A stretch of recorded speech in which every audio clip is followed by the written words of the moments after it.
What's going on, good people? This is Milton Spence with Milt's Coaching Corner. I wanted to come to you all today and tell you again, thank you. Much appreciated to everyone who took the time to view last week's episode, listen to last week's episode, leave a review, send me a message, whatever you did in order to leave some type of feedback for me. I really appreciate it. Thoroughly thank you guys for everything that you're doing for me and with me. I appreciate each and every person that takes the opportunity and takes the time to give me any piece of themselves. Thank you. So let's move on. Today's topic is a good one. I love it because it is the common barriers to self-awareness and how to overcome them. A couple of things I'm going to definitely talk on, is the fear of self-examination, the lack of introspection, lack of feedback, over identification, and the lack of mindfulness.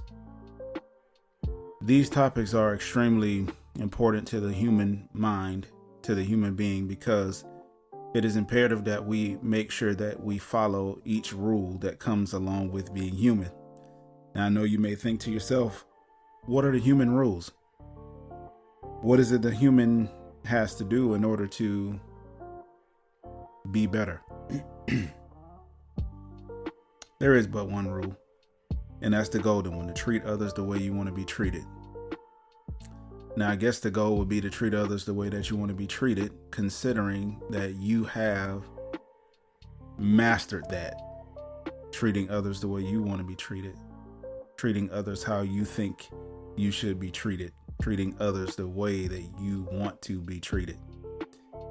And I think that comes in position of not necessarily knowing how you want to be treated.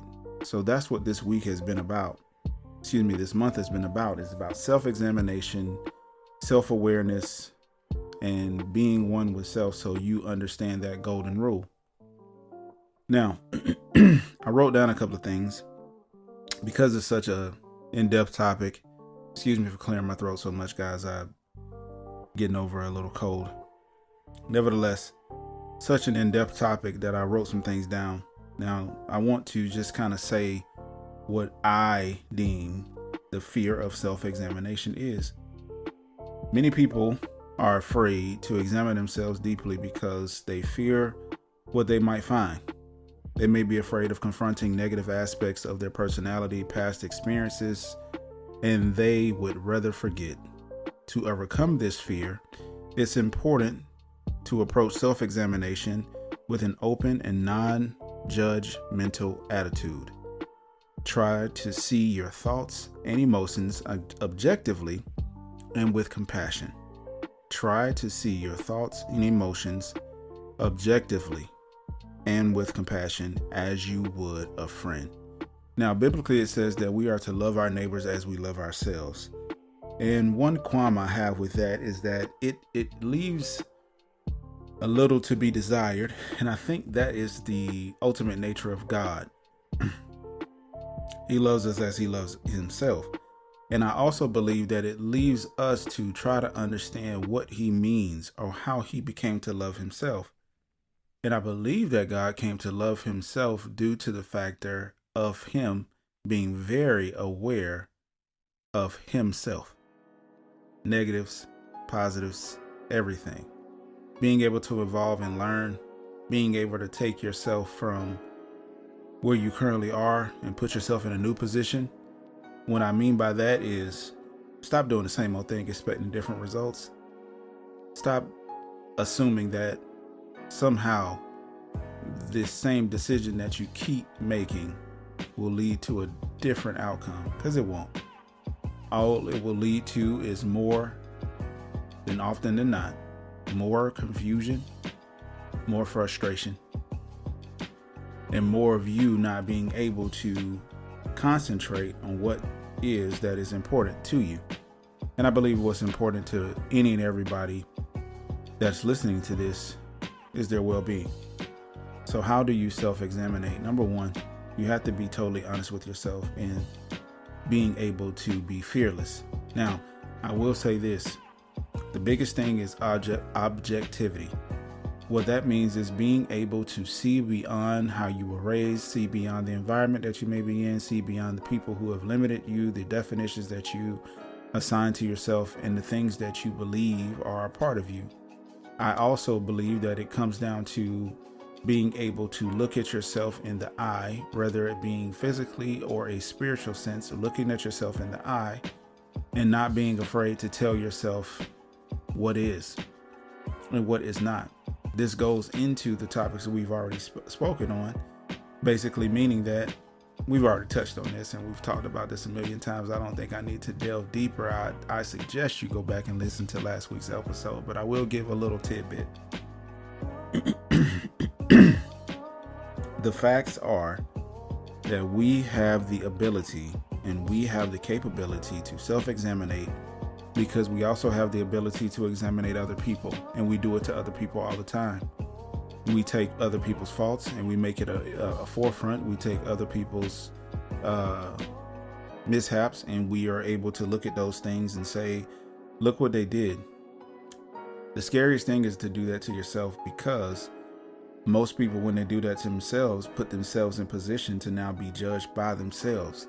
And the reason people don't necessarily like to do that is because when you obviously now have to judge yourself and you obviously now have to put yourself on trial, you then put yourself in a position to have to be honest and say exactly what it is that you are or are not doing. It is very easy to keep a track of what you are doing and keep doing that and saying how great you're doing. It is the toughest to have track of what you are not doing. It is the toughest to have track of what you are not doing, because when you take account of what you're not doing, now you have to do those things. You have to turn around and say, I'm going to do them. The reason that's the hardest is because you actually have to do it. You actually have to put in the effort. You can't sit up here and wonder why things aren't happening in your life. It's kind of like taking a test that you never studied for. Yeah, you got an F. You didn't study. It's just that. I think so many of us also jump into the delight of being blissful in ignorance, the delight of not facing ourselves, the delight of not being accountable to self, like not taking the time to self-examine, not taking the opportunity to do that. Because if you really do that and you take time to do that, and if you really, really, really want to delve deep into that, then you will find that you, my friend, who are listening to this, you already know the failures that you hold within yourself. You already know what you're not doing. Do it. Do it. Oh, it's easier said than done. Exactly. Exactly. It is easier said. That's why you have more people giving advice than showing. So you be the one to show us.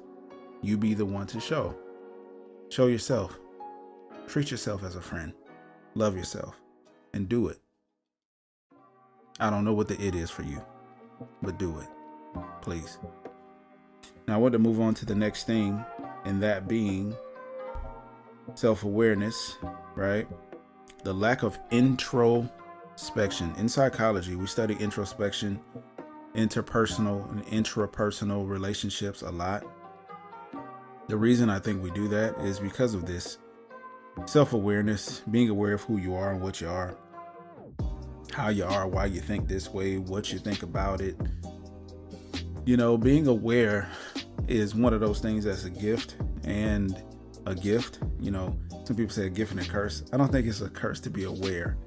I think it's more of a curse to operate in a space of being unaware, because then you put yourself in heavier position to be not only taken advantage of, but to be taken to the wolves. So the lack of introspection, I wrote down here, is that some people are simply not in the habit of examining their own thoughts and behaviors. They may be too busy or too focused on external factors to pay attention to their own internal experiences. To overcome this barrier, make a conscious effort to set aside time for introspection each day. This can be as simple as spending a few minutes journaling or reflecting on your day. Now, how many of you reflect on your day by talking about how bad it was or only thinking about the negative points of it? How many of you actually write down things about your day? How many of you take time to introspect? Now, the key words there are intro, right? And spect, right? We break those two words down. And I don't have the Google definition, y'all excuse me, of intro and spect, but I know for a fact intro means internal. In some fashions, it has many different definitions, but we're just going to focus on the internal.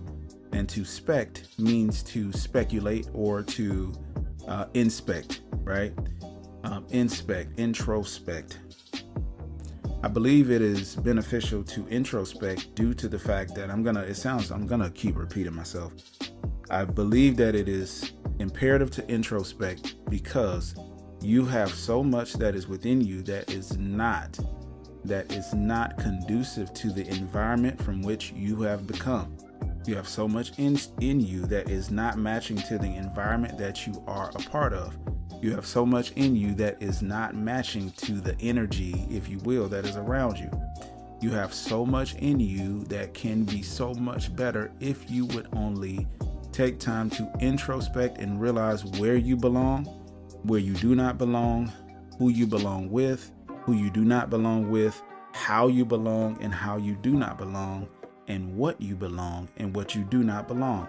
I believe those things fall high in order when it comes down to introspection, because there are so many of us out here who have relationships with each other that we should not even have. Should not even have. I'm saying that because I've been that person too. I say that with conviction because I've been that person, and I've also understood that, man, in order to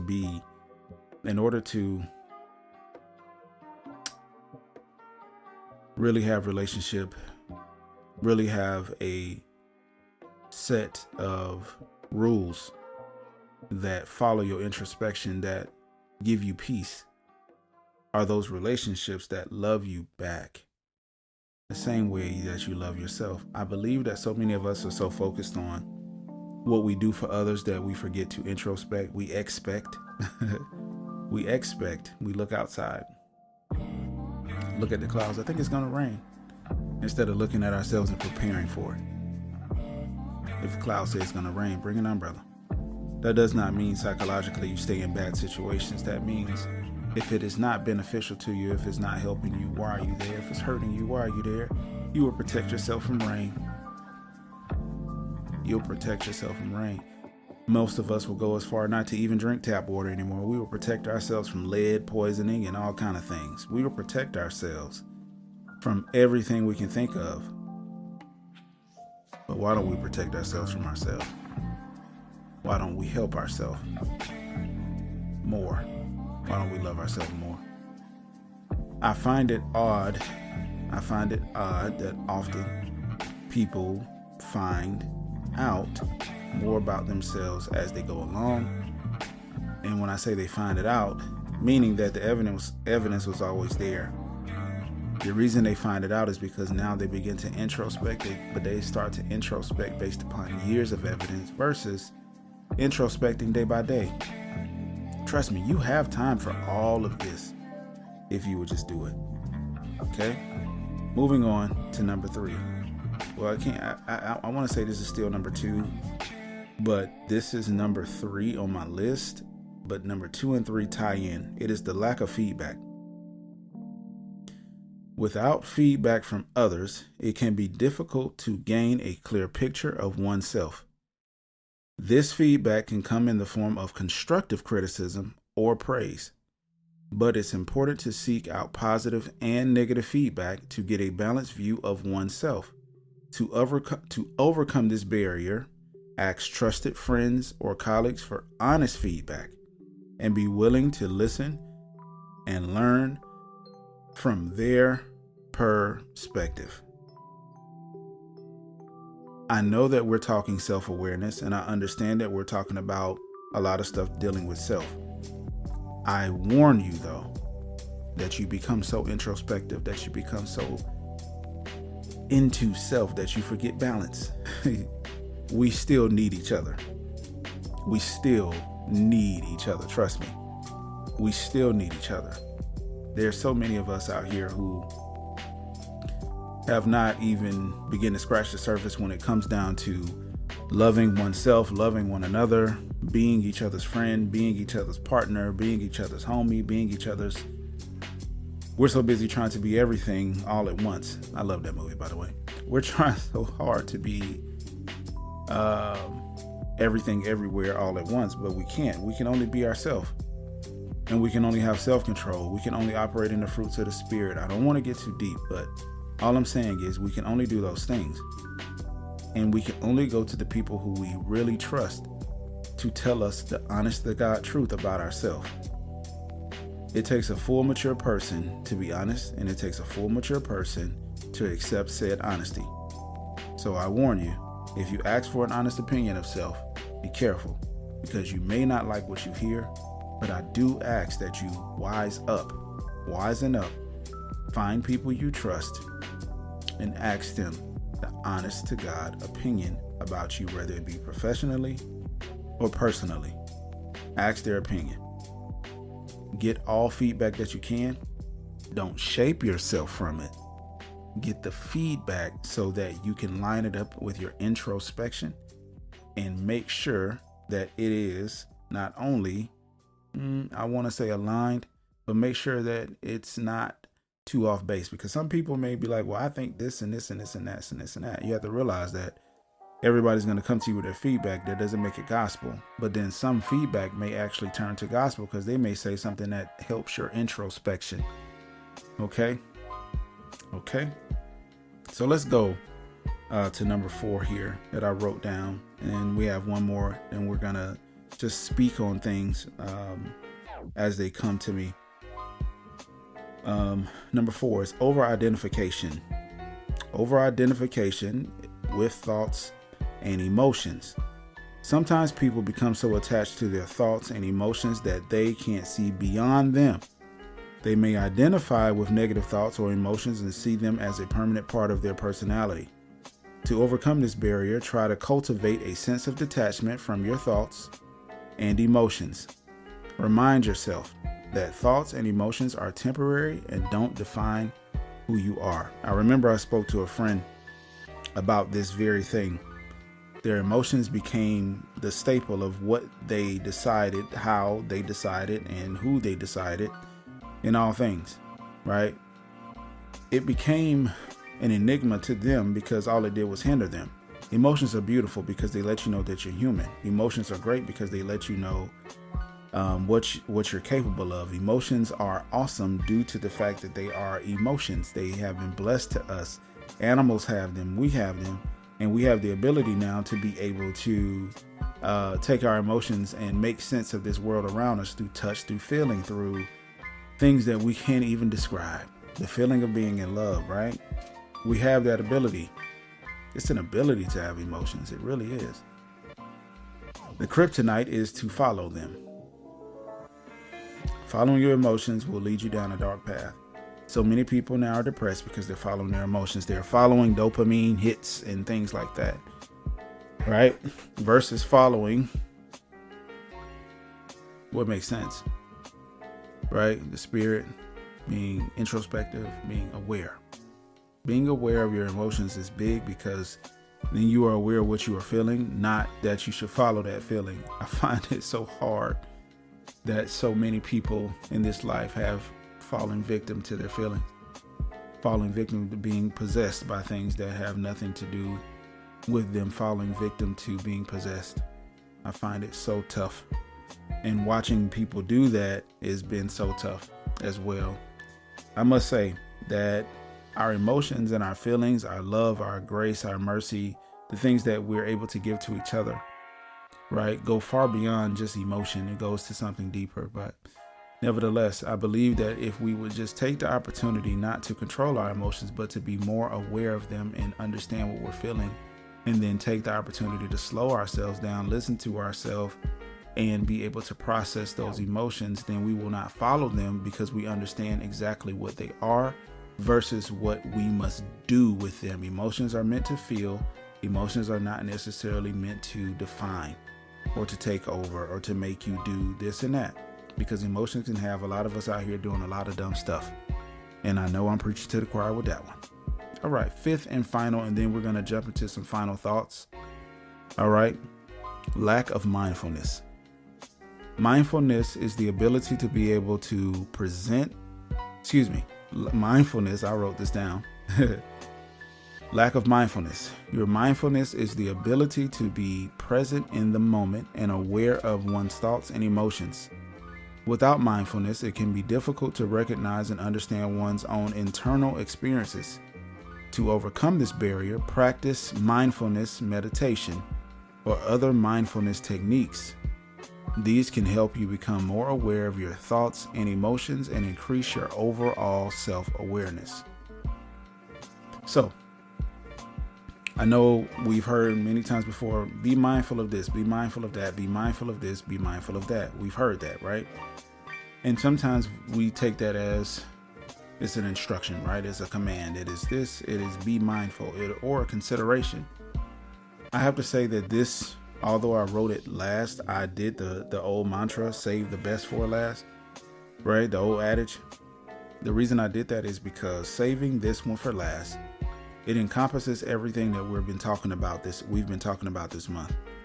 This month has been all about self-awareness, and mindfulness is the biggest part of it. The reason being is because when you are mindful, when you are aware of yourself, when you are mindful of your surroundings, when you are mindful of what you are, when you are mindful of what you give off, when you are mindful of the things that are coming from you that create the environments around you, then you will understand that this is your make and break point.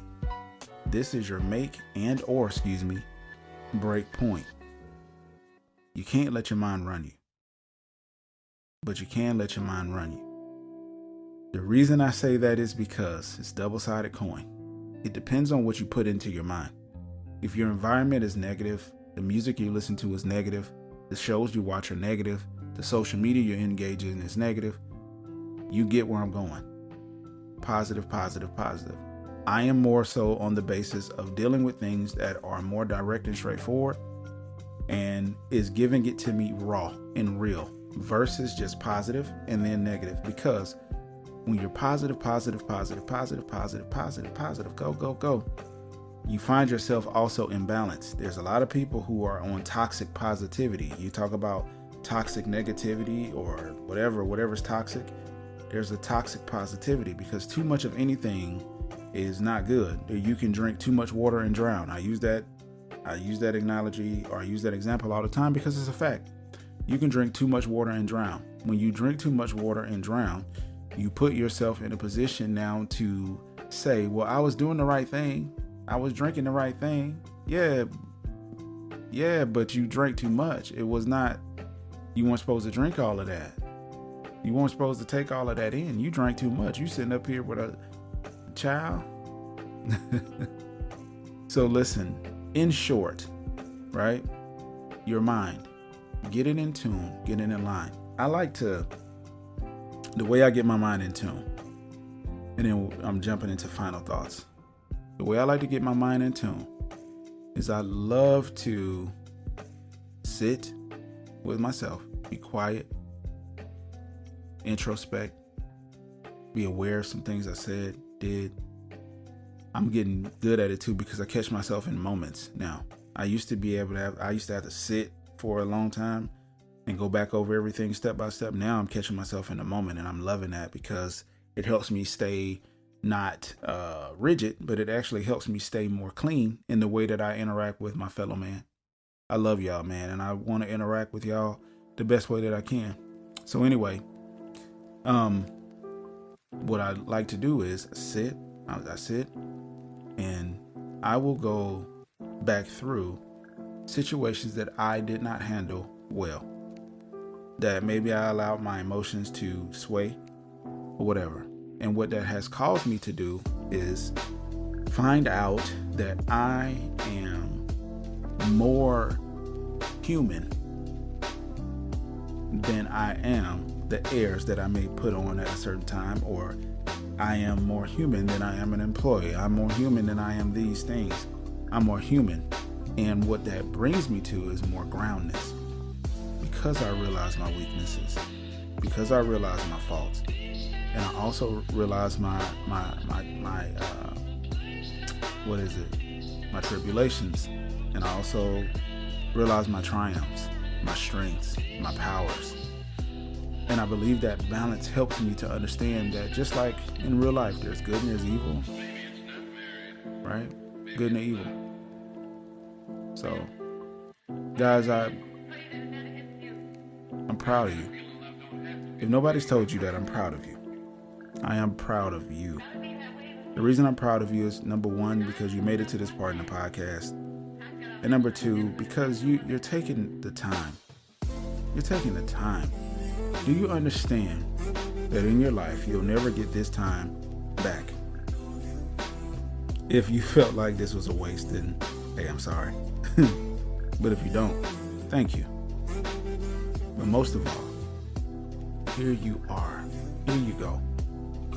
You're awesome just where you stand, right? Because there's so many people who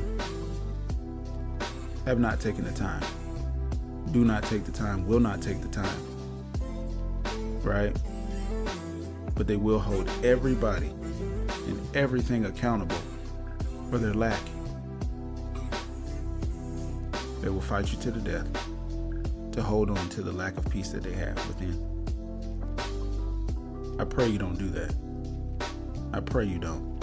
And the reason I pray you don't is because you don't need that in your life, man. What you need in your life, something and someone. That someone being you, and that someone being someone special as well, who's going to help you not only have peace, not only have love, not only have a boo thing, but also have introspection, mindfulness, correct identification of self, correct feedback, right? And self-awareness. We all need help. We all need prayer. We all need something, not to get ahead, but to be at peace in the moment that we are in. To stand strong, to stand in the face of adversity. The adversity, most of the time, is the voice in your own head. To stand in the face of your own self and be able to look at yourself and say, you don't have a footstool anymore. You will be at peace. I love you. I care for you. And if you would take this time to do that for yourself, to love you, care for you, hug you, give yourself that peace. Love yourself. Love God. And love all around you. Thank you so much, not just for tuning in, but for staying tuned in to yourself. I appreciate y'all. Love you. Bye.